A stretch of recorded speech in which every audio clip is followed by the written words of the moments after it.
জিলাপি খুবই সুস্বাদু ও মজাদার একটি খাবার।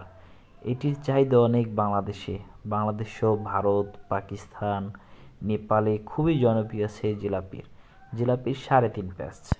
দেখতে যেমন সুন্দর, খেতেও ভারী মজা। তাই তো বিভিন্ন দেশে জিলাপির প্রচলন আছে, বাংলাদেশেও তার ব্যতিক্রম নয়।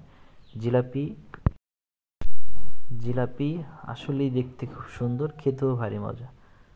তাই তো মামার গরম গরম জিলাপি ভাজা দেখে আর লোভ সামলাতে পারিনি, চলে গেছি মামার কাছে। মামা, জিলাপি দেন। জিলাপির কালারও একবারে মাশাআল্লাহ, দেখেন কালারটা কেমন হয়েছে, একদম মানে ভাজা, গরম গরম ভাজা। বসলাম খেতে, খেতে তো ভালোই, একদম গরম তো জিহ্বায় লাগতেছিল। খুবই ভালো লাগলো মামার জিলাপি খেয়ে, এবং জিলাপিটা আসলেই খুব সুস্বাদু।